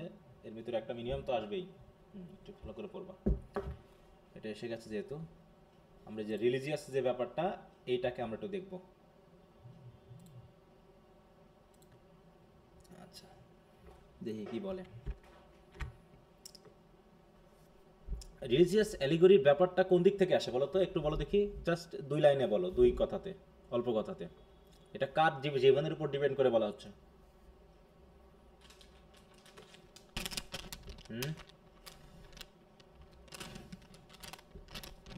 বলতে পারবা কেউ? স্যার এটা কি ওই ব্যাপারটা আসে, প্রথমে ও রিলিজিয়াস ছিল না খুব একটা, পরে ওখানে থাকাকালীন বাইবেল পড়ে তারপর ওরকম হয়েছে, এরকম হবে? হ্যাঁ, ওই যে বাবার বিরুদ্ধে পাপ করা, বাবার কথা না শোনা, তাই না, সেখান থেকে চলে যাওয়া। হুম, তারপরে সেখানে গিয়ে সে বিপদের সম্মুখীন হয়। তারপরে সে কি করলো, আবার পড়া শুরু করলো, বাইবেল টাইবেল পড়া শুরু করলো, ধর্মীয় ব্যাপারগুলোকে সে বোঝা শুরু করলো, হ্যাঁ, এবং গভীরতা সে পারলো ধর্মের, যে সে অ্যাডাম ইভ যেমন ছিল, হ্যাঁ, প্রথম জীবনে তাদেরকে যেভাবে পৃথিবীটা দিয়ে দেওয়া হয়েছিল, সেখান থেকে তাদেরকে গড়তে হবে, সে সেভাবে ধীরে সুস্থে কী করছে, ওই জায়গাটাকে তার জন্য হ্যাবিটেবল করে নিয়েছে, বসবাসযোগ্য করে নিয়েছে, হ্যাঁ। তো যা বিভিন্ন সময় সে অসুস্থতার সময় বা বিপদের সময়ে সে গডের উপস্থিতি ফিল করতে পারছে, যেন এটা মনে হচ্ছে যেন গড তাকে রক্ষা করছে, তাই না, এরকম ব্যাপার আসছে না বিভিন্ন সময়ে। স্যার অনেক সময় অনেক জায়গায় এটা মেনশন করছে, বিশেষ করে যখন তার জ্বর হয়েছে, হ্যাঁ, জ্বরের তখনই গডকে বেশি। যখন সে একটু বয়স হয়ে গেছিল তখন। তাই বলছে, দেখো আমরা একটু যদি পড়ে নিই কি বলছে। Daniel Defoe's Robinson Crusoe has long been recognized as more than just an adventure tale of survival on a deserted island. It is profound religious allegory that explore themes of repentance, redemption and spiritual enlightenment. ওই একই কথা, প্রশ্ন কিন্তু ঘুরে ফিরে একই হয়, হ্যাঁ। তাহলে দেখো, through the protagonist journey, Defoe waves a narrative rich in religious symbolism and moral reflection, inviting readers to delve deeper into the spiritual dimension of human existence. At the outset of the novel, Robinson Crusoe is portrayed as a reckless and disobedient individual who defies his father's wishes and embarks on a life of adventure against God's will. যাবো তার বাবা নিষেধ করেছে, আবার তার বন্ধুর বাবাও তাকে নিষেধ করেছে না, যে তুমি গেলেই তোমার কিন্তু বিপদ আছে, যে তোমার ডিজাস্টার হবে, তুমি ভালো থাকতে পারো, তোমার সি ফেয়ারিং ম্যান হওয়ার দরকারই নাই। That was his initial voyage at sea, fraught with peril and misfortune, serve as a metaphor for his spiritual downfall. Shipwrecked on a remote island, Crusoe finds himself isolated from the civilization and stripped of his material possessions and confronted with the harsh realities of nature. This physical isolation mirrored his spiritual estrangement from God and served as the catalyst for his spiritual awakening. মানে বাবার কাছ থেকে দূরে সরে যাওয়া মানে ultimately আমরা বুঝতে পারছি যে গড থেকে দূরে সরে যাওয়া, এটাকে আমরা বুঝতে পারি যে আমরা যদি ওটাকে সিম্বলিক আকারে নিই যে বাবা মানে মনে করব আমাদের গড, আর বাবার কথা না শোনা মানে গডের কথা না শুনে আমরা সব বিদ্রোহী হয়ে উঠি, তাই না, যা খুশি তাই করি এবং আমরা বিপদে পড়ি। বিপদে পড়লে আবার আমরা মনে করি গডের কথা, ঠিক ওরকম বাবার কাছে ফিরে যাবো বলে তিনি বললেন, হ্যাঁ, আর অমনি যে আবার আবহাওয়া ঠিক হয়ে গেল আমরা করলাম কি, আবার ভুলে গেলাম। ঠিক অনেকটা রাইম অফ দ্য অ্যানশিয়েন্ট ম্যানের মতো নাকি। প্রথমে কি করা হয়েছিল যে যখন পাখিটাকে হত্যা করলো তখন অন্যান্য নাবিকেরা তাকে কি করছিল, দোষ দিয়েছিল। পরে যখন দেখলো আবহাওয়াটা আবার খারাপ হয়ে গেল, এই ভালো হয়ে গেল, তখন বলতো না ঠিকই আছে, পাখিটা হত্যা করে ভালোই করেছে। আবার যখন আবহাওয়া খারাপ হয়ে গেল আবার তার গলায় পাখিটা ঝুলাই দিল। আমরা খামখেয়ালিপূর্ণ, এই জীবনটা দেখানো হয়েছে। ঠিক অনেকটা প্যাট্রিয়ট যে কবিতা, প্যাট্রিয়ট যে কবিতাটা ছিল সেরকম। সুবিধার সময় আমরা সবাই প্রশংসা করি, আর অসুবিধা হলে আমরা the physical isolation mirrors his spiritual estrangement from God. এটা Crusoe's solitary existence on the island becomes a journey of self-discovery and repentance. Along with his thoughts and conscience, he reflects on his past transgressions. Transgression অপরাধের কথা সে reflect করতেছে, and acknowledges his sinful nature. Through prayer and introspection, he seeks divine guidance and forgiveness, recognizing his dependence on God's mercy for salvation. Salvation মানে কি বুঝো তো? Salvation বলতে কি বোঝায়? পাপ মুক্তি, তাই তো? হ্যাঁ, পাপ মুক্তি ব্যাপারটা। His construction of a makeshift cross and daily devotional practices symbolizes newfound faith and commitment to living a religious life. As Crusoe grapples with the challenges of survival, he undergoes a process of moral and spiritual transformation. Through hard work, perseverance, and ingenuity, he learns to cultivate the land, build shelters, fend for himself. His industriousness and resourcefulness reflect the Protestant work with ethic and the belief in the redemption power of labor. Protestant বলতে কি বোঝানো হচ্ছে? কাদেরকে বোঝায়? বলো। প্রোটেস্ট্যান্টিজম, খ্রিস্টানদের যে দুটো ভাগ, ক্যাথলিক, হ্যাঁ, ক্যাথলিক বিপরীতে, তাই তো? হ্যাঁ, the belief in the redemptive power of labor. By embracing his duties and responsibilities, Crusoe finds fulfillment and purpose in solitary existence, transcending his earthly desires and attachments. The arrival of Friday, a native whom Crusoe rescues from cannibals, makes a pivotal moment in his spiritual journey. যে কাউকে সে উদ্ধার করেছে না। Initially viewed as a mere servant, Friday becomes a symbol of divine providence and human fellowship. যে মানুষের সাথে share করতে হয়, তারা নিজের দুঃখ কষ্ট শেয়ার করলে অনেকখানি ভালো লাগে। Through their mutual companionship and shared experiences, Crusoe learns to overcome his prejudice and recognize the inherent dignity and worth of every individual. Their relationship embodies the Christian virtues of compassion, tolerance, and brotherly love, illustrating the transformative power of human connection in the pursuit of spiritual enlightenment. Ultimately, Crusoe's redemption is not only a personal triumph but also a testament to God's grace and providence.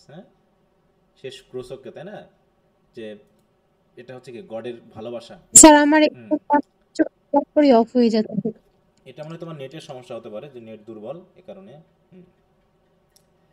His eventual rescue and return to civilization signifies spiritual rebirth and reconciliation with God. যখন সে দেশে ফিরে আসলো, এটা মানে কি? এটা মানে হচ্ছে যে দেশে ফিরে আসা মানে বাবার কাছে ফিরে আসা মানে গডের কাছে ফিরে যাওয়া। জাস্ট এইরকম একটা সিম্বলিজম দিয়ে ব্যবহার করা হয়েছে। The novel concludes with Crusoe's humble acknowledgement of God's sovereignty and gratitude for his divine intervention in his life. Through his trials and tribulations, Crusoe emerged as a wiser and more devout individual, embodying the Christian virtues of faith, humility, and perseverance. In conclusion, এটা তো বুঝলাম, একটু colonialism এবং ইম্পেরিয়ালিজমের সেন্সটা যদি আমরা আনি, তখন কোনটা আসে বলতো? যখন গডের কথা আসতো তখন শুধুমাত্র কি ওই যে তাদেরকে যে দ্বীপে রাখলো, তাদেরকে কি করব, কারা কি দায়িত্ব পালন করবে, কাদেরকে স্লেভ হিসেবে ব্যবহার করবে, এই কথাটা কিন্তু রিলিজিয়াস এই অ্যালেগরিতে আসবে না। এটা আসবে কোথায়? এটা আসবে যে কলোনিয়ালিজমের এই সেন্সটাতে। সে যে ফ্রাইডেকে ইংরেজি শেখালো, সে ফ্রাইডেকে তোমার প্রোটেস্ট্যান্ট মানে খ্রিস্টান ধর্মে কনভার্ট করলো, হ্যাঁ, তাকে সে দাস হিসেবে ব্যবহার করলো, এগুলো কিসের সিম্বল করে বলো?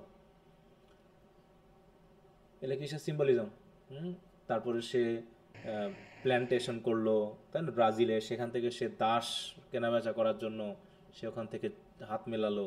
এই জায়গাগুলো এই কলোনিয়ালিজম এবং ইম্পেরিয়ালিজমের এই সেন্সগুলোকে কিন্তু নির্দেশ করে। বলছে Daniel Defoe's Robinson Crusoe is not merely a tale of survival and adventure, it serves as a profound allegory of colonialism and imperialism, reflecting the European mindset of the time and the complexities of colonial encounters. বিশেষ করে তোমরা fourth ইয়ারে কিছু novel পাবে যেখানে কলোনিয়ালের ব্যাপারটা আরো জটিল করে তুলে ধরা হয়েছে। Through the protagonist's journey of exploration, domination and cultural assimilation, Defoe explores the theme of conquest, exploitation and the clash of civilizations inherent in the colonial enterprise. Clash of civilisation এটা কার মাধ্যমে দেখানো হয়েছে বলো তো? ক্ল্যাশ অফ সিভিলাইজেশনস বলতে পারবা? ফ্রাইডের মাধ্যমে। ইউরোপিয়ানরা সবসময় মনে করে যে তারা হচ্ছে কি শিক্ষিত এবং উন্নত, তারা সিভিল, এবং বাকিরা সব আনসিভিলাইজড পিপল, এশিয়া, তারপরে আফ্রিকার মানুষগুলো, এদেরকে সিভিলাইজ করার দায়িত্ব যেন ওদেরকে দেওয়া হয়েছে। তাদের দায়িত্ব হচ্ছে কি, হোয়াইট ম্যানদের দায়িত্ব হচ্ছে এই সকল মানুষগুলোকে সিভিল বানানো।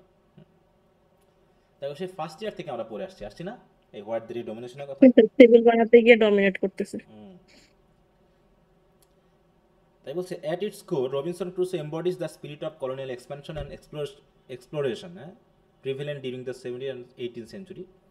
Crusoe's initial voyage to distant lands, driven by a desire for wealth and adventure, mirrors the ambitions of European powers seeking to expand their empires and dominate new territories. যেটা সে ওই জাহাজের মাধ্যমে যাচ্ছে, সেই জাহাজগুলোর উদ্দেশ্য ছিল একটা দ্বীপে যাওয়া, নতুন করে আবিষ্কার করা এবং সেখানে স্থানীয়দেরকে ডমিনেট করার মাধ্যমে ওই জায়গাটায় কলোনি স্থাপন করা। তাহলে his colonization of the deserted island symbolize the conquest and settlement of the indigenous land by European colonizers, reflecting the colonialists notion of terra nullius, মানে হচ্ছে কি the believe that uninhabited lands are free for the taking, মানে যে ল্যান্ডগুলোতে কোনো মানুষ থাকে না সেগুলো ইউরোপিয়ানরা, মানে যারা প্রথম উঠবে তাদের দখলে চলে আসবে, এই যে একটা সেন্স সেটাকে তুলে ধরা হয়েছে। তার মানে রবিনসন ক্রুসো প্রথম উঠেছে ওখানে, অতএব দ্বীপটা তার। অথচ ওখানে আগে থেকেই কত ইয়ারা আসতেছে, মুররা আসতেছে, ব্ল্যাক পিপলরা আসতেছে, এটা যেন ওরা বুঝে না, তাই না? দ্বীপটা তারা কখনো দখলও করেনি, তাদের কাছে কখনো মনেও হয়নি, কিন্তু রবিনসন একজন হোয়াইট পিপল হিসাবে সে রিপ্রেজেন্ট করতেছে হোয়াইট পিপলদেরকে, ঠিক আছে, যে সে কি করছে, দ্বীপটাকে দখল করে নিচ্ছে। Crusoe's establishment of a self-sufficient colony on the island reflects the imperialist mentality of the civilizing mission and cultural assimilation. এবং কালচারাল অ্যাসিমিলেশন কেমন হচ্ছে? রবিনসন ফ্রাইডেকে সে ক্রিশ্চিয়ান বানিয়ে ফেলেছে না, তার চিন্তাভাবনায় তাকে দীক্ষিত করতেছে। Through his effort to impose European customs, language and religions on the island's indigenous inhabitants, Crusoe represents the colonialist ideology of superiority and paternalism. His relationship with Friday, the native he rescues from cannibals, exemplifies the power dynamics inherent in colonial encounters, characterized by domination, subjugation and exploitation. সে তোমাকে বিপদ থেকে উদ্ধার করবে, করে তোমার অধীনে রাখবে। Furthermore, Crusoe's exploitation of the island's resource for his own economic gain reflects the economic motives driving colonial expansion. His cultivation of crops, hunting of animals, and extraction of natural resources mirror the extractive practice of European colonizers driven by a desire for profit and economic exploitation.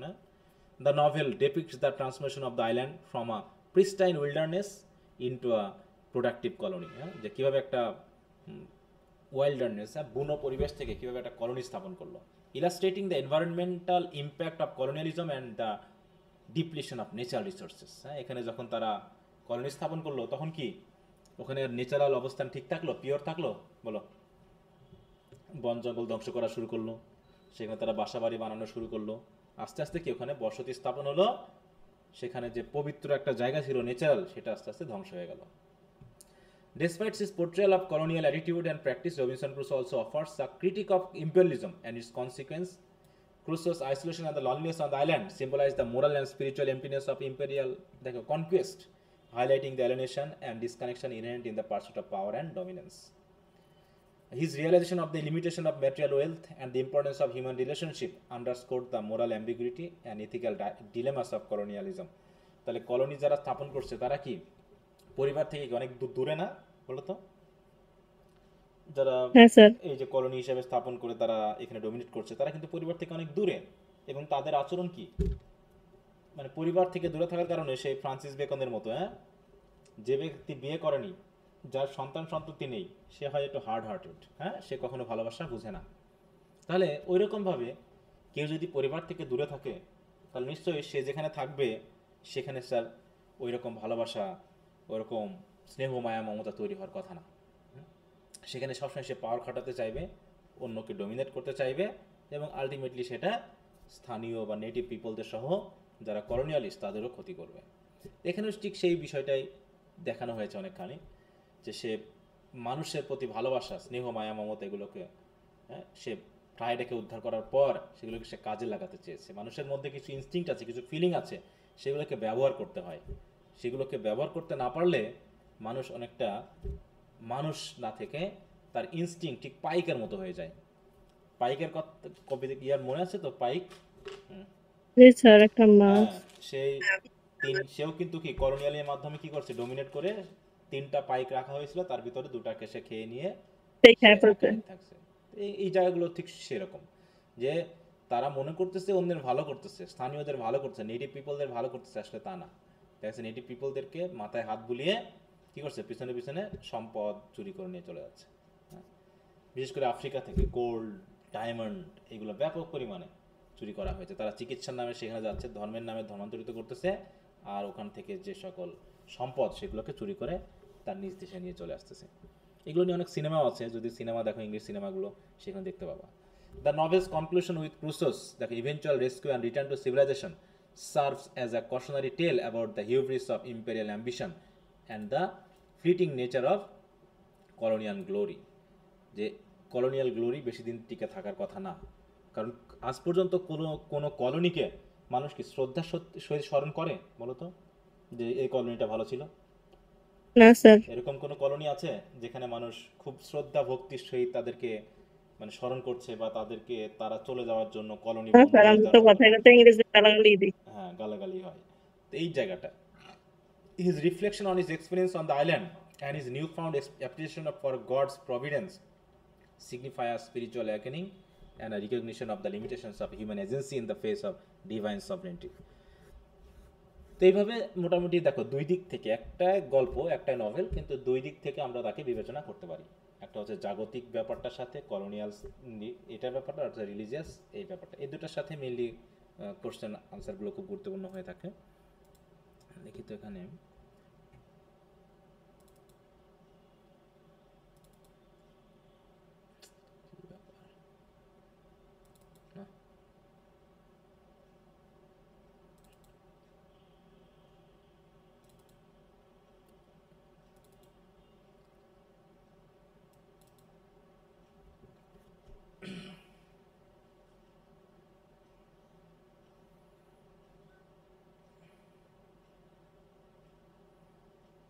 দেখো একই ধরনের question. দেখো 2022 এসেছিল কি, comment on the spiritual regeneration of Robinson Crusoe, 2022 এসেছে। আবার write a note on the theme of sin, punishment and repentance in Robinson Crusoe, এটা 2021 এসেছে। ঘুরে ফিরে কি কথা কি একই রকম না? 21 এটা তো এবছর আসছে, একটু আগে দেখলাম। ওইটাই বলতেছি, মানে যেটা 21 এসেছে সেটা আবার 23 আসছে। তাহলে এটাই এসেছে 2023-এ, আবার 21-এ, আবার 22-এ এসেছে স্পিরিচুয়াল রিজন। তাহলে স্পিরিচুয়াল রিজেনারেশন আর সিন, পানিশমেন্ট, রিপেন্ডেন্স এটার মধ্যে কি পার্থক্য আছে কোনো? না স্যার, তেমন কথা তো ঘুরে ফিরে একই জিনিস আসবে না? আবার দেখো এই দুটো পরপর এসেছে এটা, এবং Friday serve as a significant purpose in the novel Robinson Crusoe discuss it, এই দুটাই পরপর চলে এসেছে। এখন ইজ ক্রুসো আ কলোনিয়ালিস্ট জাস্টিফাই, এই কোশ্চেনটা মনে করো 100% তোমাদের জন্য একদম আসবে। আর এখানে এটা আছে the story of the life Robinson Crusoe is a truthful represent of human life. এই দুটো কোশ্চেন একটু তোমাদের জন্য এবার খুবই গুরুত্বপূর্ণ। আচ্ছা, এটা একটু দেখে ক্রিস নিলাম। ক্রুশোয় যে কলোনিয়ালিস্ট, এটার বদলে কোশ্চেনটা তো অন্যরকম ভাবেও আসতে ওই পারে, যে একই কলোনিয়ালিজম কোশ্চেন। যেটা আমি এখানে এই যে দেখালাম, হ্যাঁ অ্যান অ্যালেগরি অফ, তাই না? এটা বলতে পারে না? হ্যাঁ, যে হ্যাঁ হ্যাঁ correct. Robinson Crusoe as an allegory of colonialism বা ইম্পেরিয়ালিজম, একই কথা এটা। হ্যাঁ, এটা প্রশ্ন ঘুরিয়ে আসো, কিন্তু দেখা যায় ঘুরে ফিরে ওই মেইন থিমটা একই। হ্যাঁ, এই দুটো প্রশ্নই ঘুরে ফিরে আসবে, তাছাড়া তো আর কিছু নেই। আর ওদিকে ফ্রাইডে যেহেতু একটা গুরুত্বপূর্ণ ভূমিকা পালন করেছে ক্যারেক্টার হিসাবে, সেটা দেখা যেতে পারে। হ্যাঁ, ওটা তো এসে গেছে পরীক্ষায়, ওটা তো দরকার নেই। প্রাইভেটটা তো এবার এসেছে। হ্যাঁ, ওটা তো এসে গেছে, ওইটাই বলছে, ওটা দরকার নেই তাহলে। হ্যাঁ, তাহলে এই যে কলোনিয়ালিজমের এই কোশ্চেনটা, আর হচ্ছে ক্যারেক্টারাইজেশন বা পলিটিক্যাল অ্যালিগরি, হ্যাঁ, রিলিজিয়াস অ্যালিগরি, পলিটিক্যাল অ্যালিগরি, এই জায়গাটা যদিও দেখো এই যে সিন, পানিশমেন্ট আর রিপেন্ট, এই কথাটা 21-এ এসেছে, 22-এ এসেছে, 23-এ এসেছে, পরপরই এসেছে, তাই না? কিন্তু একটু ঘুরিয়ে 22-এ একটু ঘুরিয়ে দিয়েছে, রিলিজিয়াস স্পিরিচুয়াল বা এরকম বলেছে, আর এখানে সিন, পানিশমেন্ট, রিপেন্টেন্স এটা সরাসরি বলেছে। ওকে, আর এখানে যে কয়টা নভেল আছে তার ভিতরে 3টাতেই এই কলোনিয়ালিজম, এই রিলিজিয়াস অ্যালিগরি, এই কথাগুলো আছে। দেখবে যে তোমার যে ইয়েটা পড়লাম অরণকো, এখানে কি কলোনিয়ালিজমের কথা আসেনি? দেখো, এটা হচ্ছে অ্যান্টি কলোনিয়ালিজম হ্যাঁ স্যার, এটা দেখানো তো হয়েছে। পাক্কাই কলোনিয়ালিজম। ওকে, তাহলে এগুলো একটু ভালো করে পড়ে নাও। আসলে নভেলে পড়ানো তেমন কিছু আমার কাছে নেই, আছে বলো, আমি আর কি বোঝাবো, কারণ এখানে যত কাহিনী আছে কাহিনীটুকু পড়লেই হয়ে যাবে, আমি আর এটা নিয়ে সময় নষ্ট করবো না, ঠিক আছে? তো আজকে একটু তোমাদের সাথে আলোচনা করে দিলাম, কিছু কিছু কথা বললাম, হয়তো সব কথা তো আসেনি। তো যারা এখনো টেক্সটটা পড়েনি তারা টেক্সটটা পড়বা, আর যদি টেক্সটটা না পড়ে থাকো তোমাদের বইয়ের যে সামারি আছে সেটা পড়বা, না হ্যাঁ আমি এখানে যে সামারি দিয়েছি সামারির সাথে অ্যানালাইসিস পুরোটা পড়ার চেষ্টা করবা, তাতে মোটামুটি ধারণাটা ক্লিয়ার হবে। এখন যারা নভেল পড়তে আগ্রহী না, টেক্সট, তাদের কথা আর কি বলবো, না পড়লে না পড়বা, তাতে কোনো সমস্যা না, কিন্তু পরীক্ষার জন্য একটু পড়ো। আর সবচেয়ে ভালো কথা হচ্ছে এইখানে যে দুটো আমি বিষয় বলেছি এই দুটো একটু দেখবা। এই যে পলিটিক্যাল অ্যান্ড রিলিজিয়াস সিচুয়েশন, এই সিচুয়েশনটা একটু বর্ণনা করতে পারতে হবে, এগুলো একটু নিবা। সাথে সাথে ব্যাকগ্রাউন্ড অ্যানালাইসিস, এটা লেখার পিছনের গল্পটা কি, এই জায়গাটা একটু, এই দু জায়গা পড়বা, তাহলে দেখবে অনেকখানি আরও ধারণা পাবা এই নভেলটা লেখার ক্ষেত্রে। শুধু একটা কাহিনী একটা যে শুধু তা না, এর পিছনে যে কী কী বিষয়গুলো আছে সেই জায়গাগুলো তোমার ধারণায় চলে আসবে। আচ্ছা, তো যাই হোক, তাহলে এটা আমি বাদ দিয়ে দিলাম। হ্যাঁ, এগুলো তোমরা একটু তাহলে পড়ে নিও। আর নেক্সট যে নভেলটা আছে গালিভার্স ট্রাভেলস, তাই না? স্যার ওইটা একটু পড়া শুরু করবো তোমরা আবার। এটা পুরো টম জোন্স না? গালিভার্স ট্রাভেলস না, না কোনটা?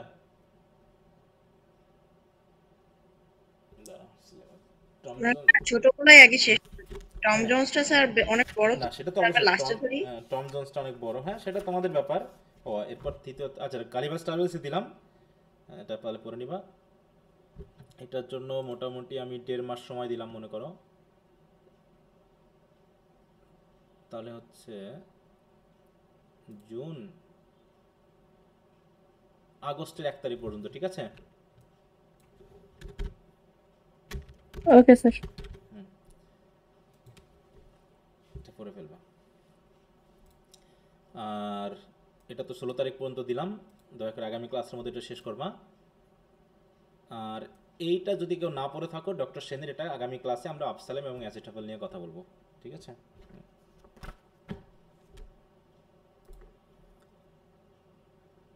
ওকে, এমনি আর কারো কোনো কথা আছে আজকে?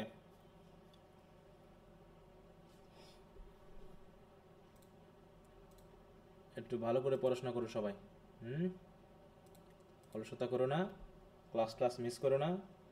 ক্লাস শেষ না হতে অলরেডি সবাই চলে গেছে। তোমাদের জন্য ক্লাসের টাইমটা মনে একটু কমিয়ে দেওয়া উচিত, তাই না? 1 ঘন্টা করা উচিত। স্যার অনেকে মেসেজ করতেছিল নেটে নাকি সমস্যা করে তাদের, ওই জন্য লিভ নিছে। নেটওয়ার্কের সমস্যা হয়, নেটওয়ার্কের সমস্যা হলে আমি লিভ নেই না, থাইকে যাই। কিছু জনের সমস্যা হবে, এটা সমস্যা না, কিন্তু এমন না যে সবারই সমস্যা হবে। হ্যাঁ, অনেকে এমনি চলে লাইভ ক্লাস যদি 1.5 ঘন্টা হয় 1.5 ঘন্টায় শেষ হয়ে যায়, যদি এটা রেকর্ড ক্লাসের জন্য রেখে দেই তাহলে স্যার 2-3 দিনও শেষ করতে পারি। হ্যাঁ, রেকর্ড ক্লাস মানে ফাঁকিবাজি, এটার কোনো গ্যারান্টি নেই। ওটা হচ্ছে সাপোর্ট হিসেবে থাকে, যাদের খুব সমস্যা থাকে তারা হয়তো বা সাপোর্ট হিসেবে নিতে, কিন্তু যদি কেউ রেগুলারলি আসলে মনোযোগ থাকে না। আচ্ছা, তো ঠিক আছে, তো সবাই ভালো থাকো। ওকে, বাই, গুড নাইট।